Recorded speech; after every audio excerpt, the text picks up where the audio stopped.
¿Recuerdas cuándo llegaste a la Universidad de Murcia? ¿Cuándo empezaste a estudiar? Pues yo llegué a la Universidad de Murcia pues, al 1 de octubre del año 1963. Me matriculé en primer curso de Filosofía y Letras. Y desde entonces aquí estoy. 50 años.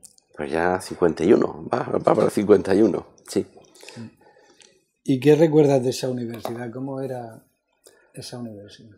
Pues era una universidad pequeña, en la que apenas entre todas las facultades éramos unos 3.000 alumnos, y todo estaba en este recinto, en lo que ahora hoy se llama Campus de la Merced, dentro del cual estaba pues un colegio mayor, el Colegio Mayor Cardenal Belluga, estaba incluido en el mismo. Una universidad tranquila, una universidad, como entonces se llamaba, provinciana, pero una universidad muy cómoda, en la que todos nos conocíamos, o casi todos nos conocíamos, y era muy agradable aquella universidad. ¿Y recuerdas en cuanto a actividades académicas que se hicieran, vamos, actividades culturales, conferencias, cine, música, teatro, se hacían cosas? Existía un cineforum, en el que bastantes domingos a lo largo del año habían sesiones, generalmente se hacía en el Cine Res por la mañana, precedido de una presentación de la película que se había elegido con coloquio posterior, es decir, aquellas cosas que en los años 50 y 60 se llevaban, que era muy interesante. Y luego otras actividades, conferencias de vez en cuando, y luego las actividades que podíamos considerar de interés para los universitarios, pues estaban organizadas pues, por la Caja de Ahorros del sureste de España, que era así como se llamaba entonces, la actual CAN. Y no había muchas actividades más. Luego había un club universitario, que eso era lo dirigía y dar el SEU, que era, como se sabe, el sindicato de estudiantes universitarios de la época, y el club universitario, pues bueno, era más nada de esparcimiento y ocio, pues que tenía cafetería, los fines de semana había baile y toda esa serie de cosas que eran. Pero vamos, eso era universitario, pero extrauniversitario, ¿no? Al mismo tiempo. Y ya cuando te encargaron ser director del servicio de publicaciones, ya fue a finales de los 70. No, a principios de los 90, fue en el año 90. A principios de los 90, efectivamente. ¿Qué recuerdas del servicio de publicaciones cuando comenzaste? Porque te había precedido Pepe Perona. Profesor también de la Facultad de Letras. Un gran impulso a... Sí. Yo, la verdad es que encontré el servicio de publicaciones después de haber estado los 3 directores anteriores. Agustín Bermúdez, Javier Díez de Revenga y Pepe Perona. Yo me encontré el servicio de publicaciones en muy buen estado. Prácticamente yo seguí las mismas líneas marcadas por ellos, y yo lo único que yo puedo decir de labor mía fue el poner al día algunas cosas que ya habían iniciado ellos y que faltaba. Por una parte, la eficacia en el cobro a los proveedores, en el cobro a los distribuidores de libros, que retardaban, y como la universidad como institución, eso era un problema menor, no se preocupaba en que hicieran las liquidaciones oportunas a la universidad. Y yo recuerdo que eso fue una de las cosas en que yo me marqué, y en los 2 o 3 primeros meses aquello se pasó un listado de lo que debían, de las existencias de los fondos que tenían y tal, se puso eso al día, y empezó los distribuidores a pagar regularmente a la universidad. Y por otra parte, agilizar el asunto de los intercambios científicos con el resto de las universidades y además también agilizar los informes que de cada obra se tenían que recibir antes de su publicación. A veces había obras que se eternizaban porque se enviaba a profesores de fuera de la universidad a la información y bueno, se pasaban a veces meses y años, y entonces recuerdo que con los técnicos de publicaciones que tenía llegamos a un acuerdo de que primero se le pedía al profesor si tenía disponibilidad de hacer un informe rápido y después se le mandaba la obra a informar. Todo aquello se agilizó y yo recuerdo que digamos que mi aportación fue esa, además de que también en otras universidades empezaba a organizarse mejor el servicio de publicaciones y a que existiera entre todos los servicios de publicaciones de las universidades pues una mayor comunicación y una mayor relación. De vez en cuando, por lo menos una vez al año, pues había reuniones, etcétera, etcétera. Y todo lo demás, yo la verdad es que me lo encontré hecho, porque incluso se resolvió en la etapa anterior a la mía, se resolvió el problema de la estabilidad de los técnicos de publicaciones. Y no tuvimos ningún problema. Yo tengo un recuerdo fenomenal de esos casi 3 años que pasé en el servicio. Recuerdo que el trato, por una parte, con los profesionales, con las imprentas, el trato con el personal de publicaciones, que todavía sigue allí. Ahora ha aumentado la plantilla, pero los que estaban en publicaciones siguen. Solamente me parece que José Antonio pasó a cuestiones económicas y está en otro sitio, pero el personal que estaba en publicaciones sigue, con lo cual sigo teniendo unas relaciones buenísimas. Y aquello fue una etapa muy, muy bonita, que yo recuerdo, dedicada a la gestión universitaria en ese sentido. Pero tú recuerdas, primero, ¿dónde estaba enclavado en tu tiempo el servicio de publicaciones? Yo fue el momento del cambio. Yo empecé en el servicio de publicaciones, estando situado junto a la biblioteca, la antigua biblioteca, que está situado en la actual Facultad de Derecho, y las instalaciones de publicaciones dejaban mucho que desear. Pero durante la época que yo estuve allí fue cuando se transformó el Colegio Mayor Belluga en la Biblioteca Antonio Nebrija, y ya en el nuevo edificio teníamos un ala de la planta baja para el servicio de publicaciones y además el sótano de la antigua Facultad de Ciencias convertido en aulario. Es decir, crecimos en espacio y por lo tanto en comodidad, puesto que antes los libros estaban amontonados. En principio estuvo en una habitación grande del último piso de la actual Facultad de Derecho, que había que entrar por la terraza, etcétera, etcétera.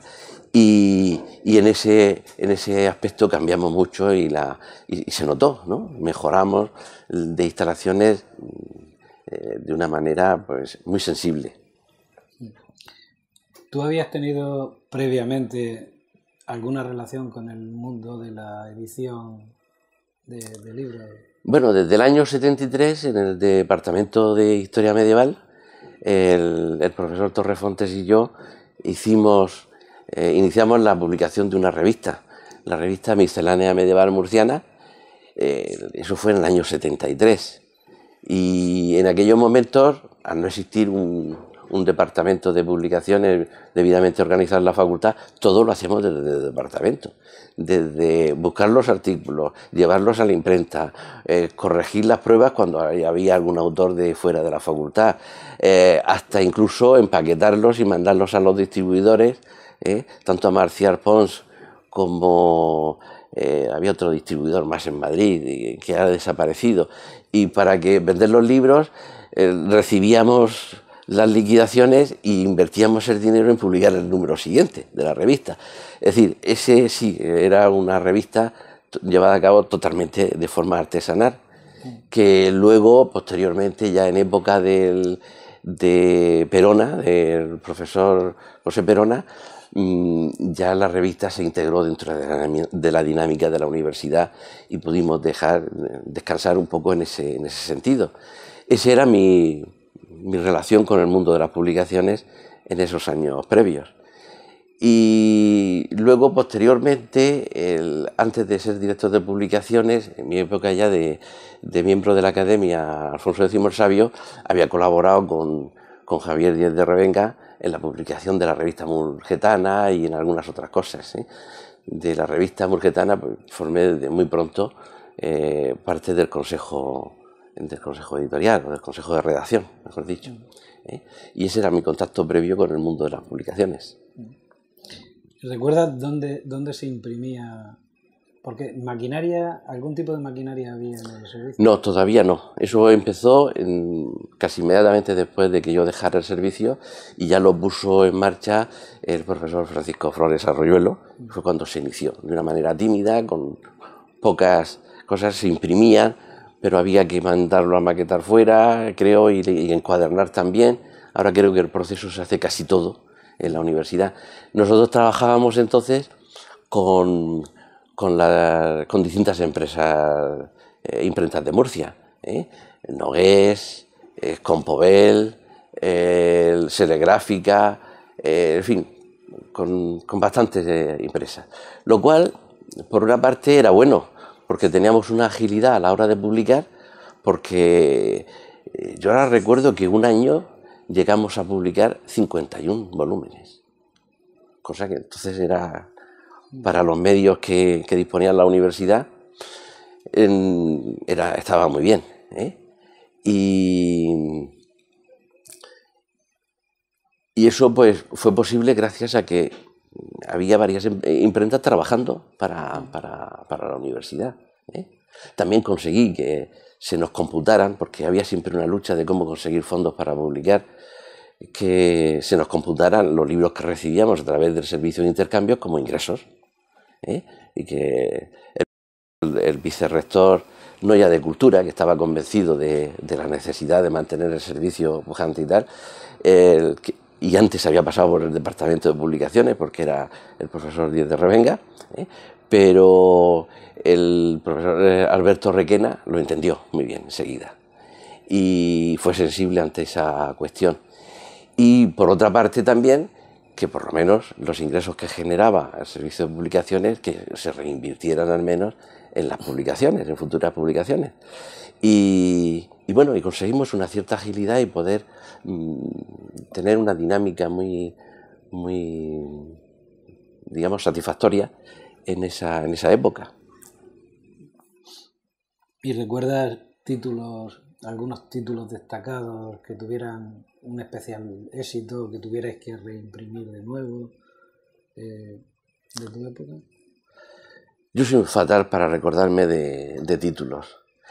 Sí llevamos a cabo, y esa también fue una dinámica que se inició en época de Díez de Revenga, colaboraciones con otras instituciones, que eso también hacía posible que se pudiera publicar más. Había muy buenas relaciones pues, con la comunidad autonómica. Por otra parte, buenas relaciones, por supuesto, con la Academia Alfonso X el Sabio, con el Ayuntamiento y también con las cajas. Con las cajas había que buscar una especie de trampa o triquiñuela, decirle al autor que pidiera primero la colaboración de una caja y después entonces, como siempre daban una ayuda, aparecía luego la universidad y era quien lo publicaba, porque si ibas primero, si la universidad se dirigía a las casas decían automáticamente que no, porque ya habían firmado un convenio con la universidad y ya daban su ayuda y que la universidad la repartiera como quisiera. Pero bueno, buscábamos la vuelta y conseguíamos una colaboración de manera indirecta, pero hacíamos que las cajas también colaboraran en las publicaciones. Y esto también fue una técnica que utilizamos de una manera que hizo posible que se publicaran muchas cosas en la universidad, es decir, en la que la universidad luego figurara como auténtica editorial, porque era quien llevaba a cabo todo el trabajo y luego pues las demás se iban sumando, ¿no? Es decir, el protagonismo de la universidad, y a veces incluso si era posible que la universidad pagara una cosa testimonial o no pagara nada, pero la obra salía como obra o publicación propia de la Universidad de Murcia. Títulos, por repetir, no recuerdo así ninguno en especial, fueron muchos. Se publicaba incluso algunas obras de creación literaria, recuerdo las del escritor de Molina, que fue premio Nadal, me parece. Finalista en el premio Planeta. No, fue premio, tuvo uno de los premios, me parece que el Nadal, o el de novela o algo así. García Aguilar. García Aguilar. Una de las cosas me parece que fue Granada Cajín. Sí. Y se publicó también otra novela. Buena parte o la mayor parte, más del 90%, eran obras de investigación, claro. Y se empezaron a hacer ediciones más pequeñas, con lo cual se aligeraba el espacio que los libros ocupan, porque los libros, eso de que el saber no ocupa lugar, ocupa y mucho lugar, y se empezaron a hacer ediciones de menos de 500 ejemplares, que antes casi todas las ediciones eran de más de 500 o más, o incluso 1000, porque se caía en esa visión de que prácticamente, como las técnicas que habían de impresión, lo que se publicara a partir de los 400 o 500 ejemplares era casi el coste del papel y de la encuadernación, o sea que valía casi lo mismo publicar 500 y 1000, y anteriormente se caía mucho en publicar 1000 ejemplares, claro, eso se multiplicaba luego en la ocupación del volumen y no había manera de mantener un almacén ordenado y capaz de asumir tantos libros, pero empezábamos a ajustarnos un poco a lo que se consideraba que podía consumirse en unos cuantos años, ¿no? Cuando se trataba de un manual, porque los de Cartagena, que entonces empezaban a preocuparse de esas cuestiones, ellos lo que más les interesaba era sus libros de prácticas y tal, técnicos, y entonces pues se hacían tiradas de más o menos de los alumnos que tenían, pues se multiplicaba por 3, es decir, 2 o 3 cursos tener eso, y los libros se agotaban, claro, porque aquello era un mercado, es decir, que esos libros casi se financiaban ellos mismos. Mercado seguro. Mercado seguro. Pero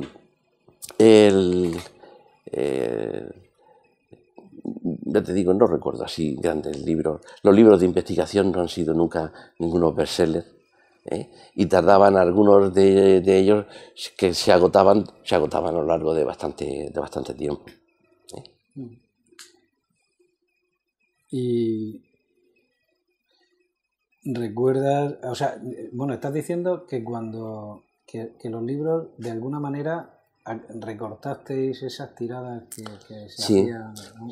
Para, digamos, aliviar un poco el problema del stock que había que tener. ¿Y cómo se clasificaba y cómo? Porque os pedirían libros que tuvierais en stock y habría que buscar y demás. ¿Cómo lo teníais clasificado? Bueno, había unas colecciones y entonces, claro, los libros de la colección se procuraba que estuvieran juntos y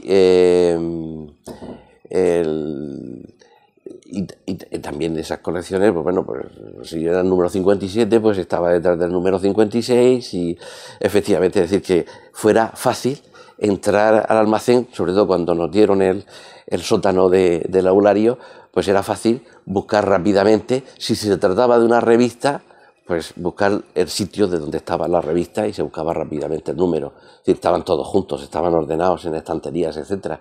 Si eran los libros, estaban por colecciones y dentro de las colecciones siguiendo la numeración de los mismos. Es decir, el buscarlo era muy fácil. Lo único que hacía falta era sitio, y cuando tuvimos sitio, pues todo era muy fácil buscarlo.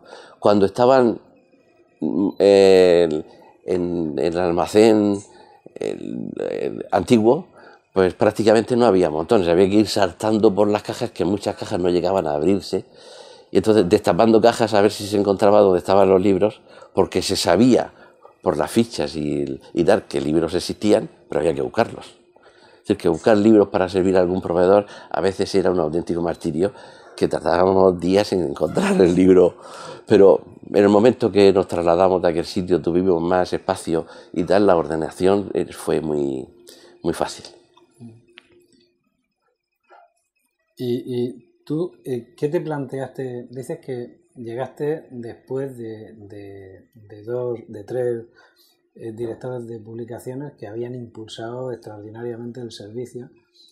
¿Qué te planteaste al llegar como algo tuyo? O sea, ¿querías simplemente continuar lo que ya se estaba haciendo, que era algo que estaba sensiblemente mejor que lo anterior? ¿O te planteaste algo exclusivamente tuyo? No, yo me lo encontré que funcionaba muy bien el servicio, y entonces fue seguir esas líneas y mejorarlas en cuanto a la eficacia y en el tiempo que se tardaba desde que entraba un libro hasta que se tomaba una decisión de publicarlo o no, según los informes que llegaban, que eso fuera rápido. Que yo me encontré libros de que estaban 3 y 4 años sin que el autor tuviera ninguna respuesta. Y cuando eso se reorganizó, algunos autores dijeron: déjame tiempo para poder actualizarlo. Eso se hacía en un periodo relativamente muy corto. Es decir, el autor sabía que se iba a publicar a lo mejor en 3 meses desde el momento en que había entrado. Yo creo que ese fue mi planteamiento. Yo me lo encontré. Tampoco estuve mucho tiempo en publicaciones, no llegó a 3 años, y con el cambio de local y los traslados y esa serie de cosas, pues también se gastó bastante tiempo. A las revistas les dimos también un impulso. En aquella ocasión, tanto el rector, Juan Roca, como el vicerrector de Cultura, que fue Díez de Revenga, pues creyeron conveniente que las revistas dejaran de cada una publicarse en su facultad o en los departamentos, se concentraran y que hubiera un coordinador de las revistas, de las diversas revistas de la facultad, y además procurando que tuvieran una cierta periodicidad para que dentro del mundo de las revistas científicas y tal tuvieran una consistencia y de verdad contaran. Y si tenían periodicidad anual, pues que saliera cada año su revista, que no se retrasaran mucho, y que, en fin, que todas esas cosas se fueran organizando para que en el mundo científico empezaran a contar las revistas que se hacían en la universidad. Se hacían muchas revistas para el momento aquel. Me parece que había algo así como cerca de 30 revistas entre todas las facultades de la universidad, pero había muy pocas que cumplieran con esos principios de regularidad, etcétera, etcétera. Y eso yo creo que se organizó. Algunas de ellas desaparecieron y dejaron de funcionar, aquellas que se publicaba una y después pasaban 3 o 4 o 5 años en publicar el número siguiente, porque eso en el mundo editorial universitario, esas revistas eran insostenibles, porque no podían mantener intercambios científicos con otras, etcétera, etcétera. Algunas desaparecieron y otras pues consiguieron la regularidad por ellos mismos deseados, debido a que también del presupuesto de ICA Publicaciones contaban con una cierta ayuda que las hacía también más viables. Y posteriormente a tu marcha del servicio de publicaciones, ¿has tenido relación con el mundo editorial? Quizá, bueno, a través de la academia. A través de la Academia Alfonso X el Sabio, y por otra parte, no de una manera muy regular, pero en el departamento, además de seguir interesándonos y la revista Miscelánea Medieval Murciana sigue publicándose, estamos, después de esas de alto impacto y tal, estamos dentro de las revistas de nuestra categoría, estamos los quintos, situados los quintos del mundo universitario normal, la quinta revista de historia medieval, además una de las más antiguas. Y por otra parte publicamos en el grupo de investigación al que yo pertenezco, tenemos una publicación, venimos sacando cada 2 años, cuando reunimos dinero por el ACI que se le da al grupo, pues sacamos un volumen con trabajos propios del grupo. Y por otra parte funciona una colección creada en el área de historia medieval de cuadernos de la cátedra de historia medieval que sigue funcionando. Y damos salida pues a libros o publicaciones con artículos y tal de cursos o algo así que hemos organizado en la propia área. Es decir, que seguimos trabajando en el mundo de las publicaciones. Yo creo que eso es un gusanillo que queda dentro y que seguimos haciendo. Pues nada, Ángel Luis, muchas gracias por haberte remontado a 20 y tantos años atrás. Sí, yo salí en el año 93 y prácticamente 21 años hace que salí de ese mundo. Pero sigo en ese mundillo de las publicaciones. Bueno, muchas gracias.